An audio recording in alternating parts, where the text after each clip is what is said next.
யோகாம்பால் சாம்பார் பொடி நிறைய பேர் வாங்கிட்டுருக்கேன்னு எனக்கு தெரிஞ்சது. நிறைய பேர் நல்ல ஃபீட்பேக் கொடுத்துருக்கேன். அதுவே எனக்கு ரொம்ப பெரிய சந்தோஷம். ஸோ கண்டிப்பாக தொடர்ந்து நிறைய பேர் தேவைப்பட்டவா எல்லாரும் டிஸ்கிரிப்ஷன் பாக்ஸில் இருக்க நம்பரில் ஆர்டர் பண்ணி வாங்கிப்பேன்னு நினைக்கிறேன். இதை வச்சு நீங்கள் குழம்பு, சாம்பார், ரசம், கூட்டு எல்லாமே பண்ணிக்கலாம். வணக்கம், நான் உங்கள் அபிமான யோகாம்பால் சுந்தர். இன்றைக்கி என்ன பார்க்க போகிறோம் அப்படின்னு சொல்லி கேட்டேன்னா, யுகாதி பண்டிகை மார்ச் 22 அன்றைக்கி வருது. அதுக்கு வந்து நம்ம ஜஸ்ட் ரொம்பலாம் ஒன்றும் பெருசாக எலாபரேட்டாக பண்ணல.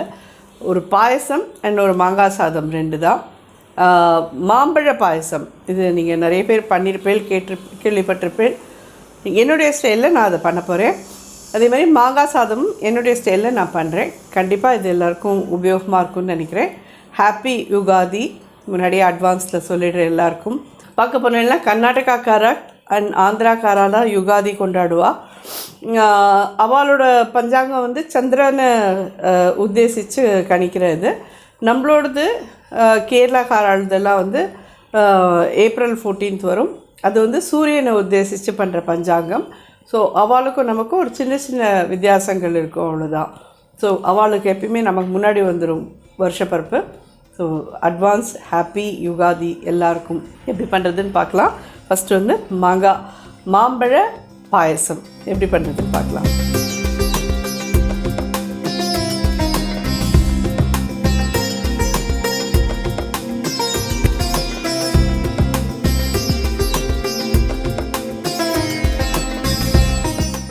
இது மாம்பழத்தை என்னென்னா கதுப்பை மட்டும் எடுத்து மிக்சியில் போட்டு அரைச்சி வச்சுருக்கேன்.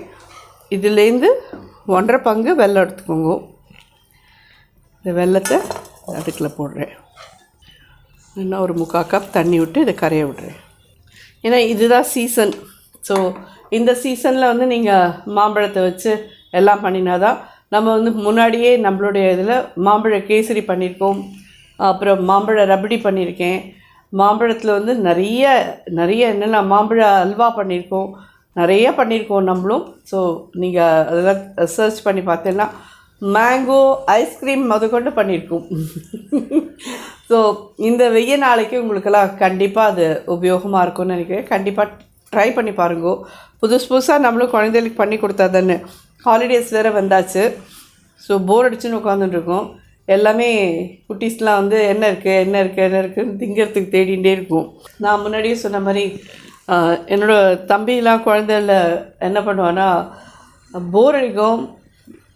எல்லோரும் மத்தியானத்தில் தூங்கின்னு இருப்பா. இவங்கெல்லாம் கப்பில் வந்து பூஸ்ட்டு, போன்விட்டா, ஹார்லிக்ஸு எல்லாத்தையும் கப்பில் போட்டு கொண்டு வந்து வச்சு தின்னுட்டுருப்பா. அப்புறம் ஏன்னா எங்கள் ஆற்றுல வந்து காஃபி கொடுக்குற வழக்கமே கிடையாது எங்களுக்கெல்லாம். நாங்கள்லாம் யாருமே காஃபி சாப்பிட்டதே கிடையாது. ஆனால் இந்த மாதிரி பூஸ்ட்டு, ஹார்லிக்ஸ் இதெல்லாம் எப்பயுமே வச்சுருப்பா. ஸோ இந்த குட்டீஸ்லாம் என்ன பண்ணுவாங்கன்னா, மத்தியானத்தில் போர் அடிக்கிறது போன்விட்டா, பூஸ்ட்டு, ஹார்லிக்ஸ் இதெல்லாம் கப்பில் போட்டு வச்சுட்டு ஸ்பூனால் போட்டு அப்படியே சாப்பிடுவேன் தான். அதெல்லாம் என்ன பண்ண முடியும், அதுங்களுக்கும் போர் அடிக்கும். நம்ம ஒரு லெவலுக்கு மேலே அவளை என்கேஜ் பண்ண முடியாது. ஸோ அதனால் அதுகள் போர் அடிக்கிறதே இப்படி தான் பண்ணும். இது நல்லா கொதித்து கரையட்டும். பார்த்தீங்கன்னா நல்லா கொதித்து கரைஞ்சிடுத்துது. இது வெல்லமும் பச்சை வாசனை போயிடும். இது கரைஞ்சி தாரத்துக்குள்ளே இதை எடுத்து வச்சுக்கலாம். இது என்ன பாட்டில்ஸ் முன்னாடி வச்சுருக்கேன் அப்படின்னு சொல்லி கேட்குறேளா? நான் முன்னாடியே கூட சொல்லியிருக்கேன் உங்கள்கிட்டலாம். இந்த ஃப்ரெஷ் அண்ட் க்ரஷ் அந்த செக் எண்ணெய் தான் நான் வாங்குவேன் யூஸ்வலி. எப்பயுமே வந்து ஆற்றுல யூஸ் பண்ணுறதே நல்லெண்ணெய், கடலெண்ணெய், தேங்காய் எண்ணெய் 3மே ஃப்ரெஷ் அண்ட் க்ரஷோடது தான். நான் ரொம்ப நாளாக அதை சொல்லாமல் அப்படியே பண்ணிகிட்டு இருந்தேன். அந்த கடையோட இவர் வந்து எனக்கு ஃபோன் பண்ணி, நீங்கள் யூஸ் பண்ணுறீங்களா, நான் சொல்லவே மாட்டேங்கிறீங்களா மேடம் அப்படின்னு. சரி, நான் அதுக்கோசரம் உங்களுக்கு நீங்களும் யாரோ கேட்டிருந்தேன் என்ன செக் எண்ணெய் யூஸ் பண்ணுறீங்க மாமி அப்படின்ட்டு. அதனால் உங்களுக்கு தெரியணும்னு இந்த பாட்டில்லாம் வச்சுருக்கேன்.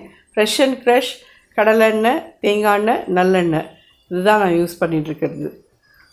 ஸோ இப்போ இதில் ஒரு ஸ்பூன் நெய் விடுறேன். முந்திரி பருப்பு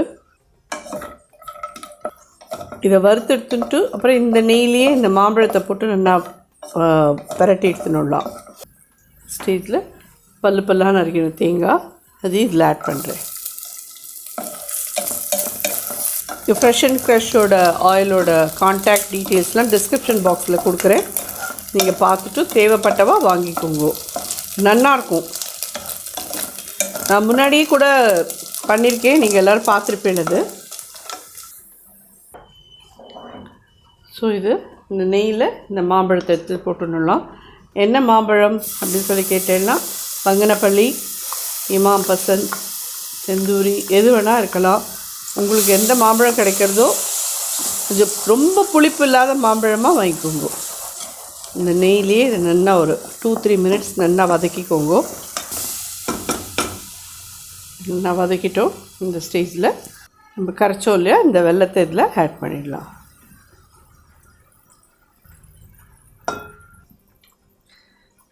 இது நல்லா இந்த மாம்பழம் இந்த வெல்லத்தோடு சேர்ந்து நல்லா ஒரு 5 மினிட்ஸ் கொதிக்கட்டும்.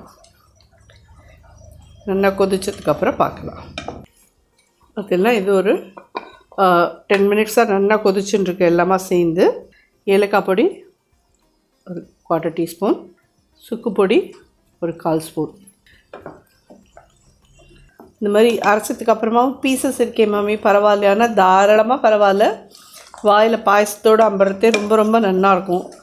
அதனால் பீசஸ் இருக்கேன்ட்டு கவலைப்படாதீங்க. அரைச்சப்புறமா சில பீசஸ் அப்படியே இருந்ததுன்னா ஒன்றும் தப்பே கிடையாது.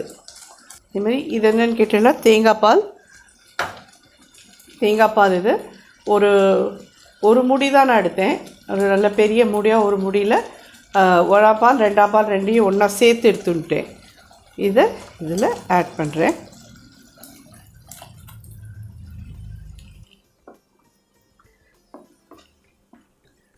தேங்காய் பால் விட்டதுக்கப்புறம் ரொம்ப நாளை கொதிக்கணும்னு அவசியம் இல்லை.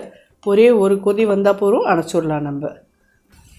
இது மாம்பழத்தில் வந்து சுக்குப்பொடி வெள்ளைப்பொடி ரெண்டும் சேர்த்து போட்டு பாயசம் பண்ணுங்க, ரொம்ப நல்லாயிருக்கும். சில பேருக்கு மாம்பழத்தினால வாயில் புண்ணெல்லாம் வரும், அதெல்லாம் வராத இருக்கிறதுக்கோசரம் தான் சுக்குப்பொடி போடுறது. தேங்காய் பால் விட்டு பண்ணுறது இன்னுமே நல்லாயிருக்கும். அடுப்பை அணைச்சிடுறேன். ஒரு கொதி வந்துடுத்து. வறுத்து வச்சு முந்திரி பருப்பும் தேங்காயமாக இதில் ஆட் பண்ணிடலாம். சூறான மாம்பழ பாயசம் ரெடி ஆகிடுது. இப்போ நம்ம மாங்காய் சாதம் எப்படி பண்ணுறதுன்னு பார்க்கலாம். அண்ட் அது தவிர வந்து அவள் வந்து மாங்காய் பச்சடி ஒன்று பண்ணுவாள். ஆனால் அது நம்மளோடது மாதிரி இருக்காது. அதில் புளி கரைச்சல் பச்சையாக இருக்கும். அப்புறம் அதில் வெல்லம் கரைச்சி விட்டுப்பா. அதுலேயே வந்து மாங்காய் பொடி பொடியாக கட் பண்ணி போடுவாள். அதுலேயே உப்பு பச்சை மிளகா பச்சை மிளகாலாம் பொடி பொடியாக கட் பண்ணி போட்டுருவாள். வேப்பம்பூவை உருவி பச்சையாக போடுவாள். இதுதான் அவளோட அந்த அறுசுவை. அதை உப்பு கொஞ்சம் போடுவாள். அறுசுவையும் அடங்கின பச்சடி அவளோடது இந்த மாதிரி தான் இருக்கும். நம்மளோடது வேறு மாதிரி. நம்ம பின்னாடி வர தமிழ் வருஷ பிறப்பு அன்றைக்கி அதை பார்க்கலாம். அவளோட பச்சடி இப்படி தான் இருக்கும். புளி, வெல்லம், மாங்காய், அதுக்கப்புறம் வந்து உப்பு, பச்சை மிளகா, வேப்பம்பூ, இது 6 சேர்த்து போட்டு பண்ணுவாவா. ஸோ இது நம்மளோட இந்த பாயசம் ரெடி. அடுத்தாப்பில் நம்ம மாங்காய் சாதம் பார்க்கலாம். ஸோ இந்த மாங்காய் சாதம் எப்படி பண்ணுறதுன்னு பார்க்கலாம். ஃப்ரெஷ் அண்ட் க்ரஷோட நல்லெண்ணெய் எடுத்துக்கிறேன்.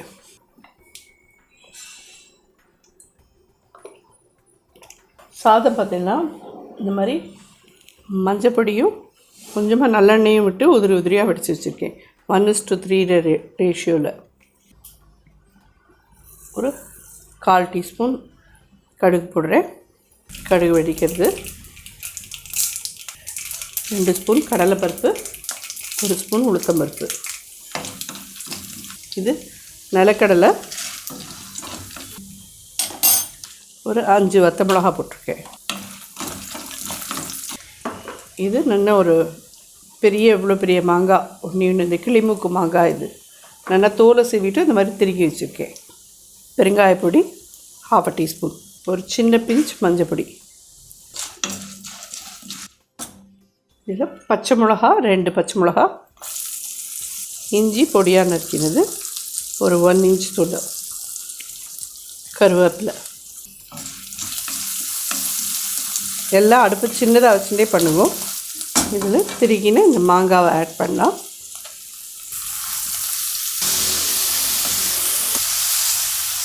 இந்த சாத்துக்கு தேவையானது, மாங்காய்க்கு தேவையானது எல்லாம் சேர்த்து உப்பு போட்டுடலாம்.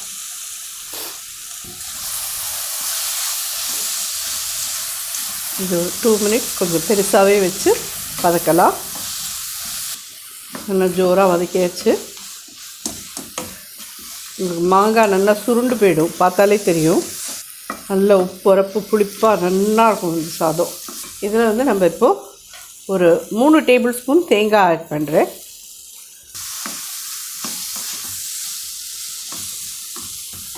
இந்த ஸ்டேஜில் அடுப்பை சின்னதாக வச்சுட்டு சாதத்தை இதில் ஆட் பண்ணிடலாம்.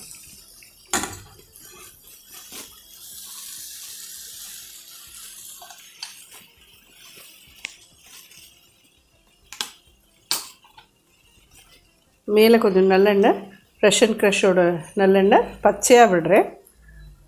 நல்லா ஒரு டேபிள் ஸ்பூன் கிட்ட விடுவோம்.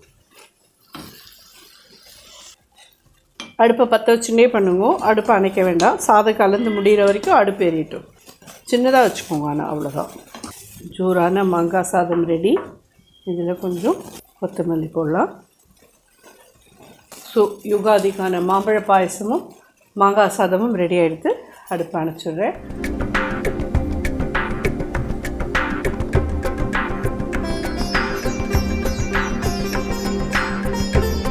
ரொம்ப ரொம்ப நல்லாயிருக்கும். எல்லோரும் நிச்சயமாக ட்ரை பண்ணுங்க. யுகாதி இருக்கிறவா எல்லாருக்குமே அட்வான்ஸ் ஹாப்பி யுகாதி நல்வாழ்த்துக்கள். எல்லாருக்கோசரமும் இந்த வருஷம் நல்ல ஆரோக்கியமான வருஷமாகவும் நல்ல ஒரு சந்தோஷத்தை தரக்கூடிய வருஷமாகவும் நோயற்ற வருஷமாகவும் இருக்கணும்னு யுகாதி கொண்டாடுறவா எல்லாருக்கோசரமும் பிரார்த்தனை பண்ணிக்கோங்க. நன்றி, வணக்கம்.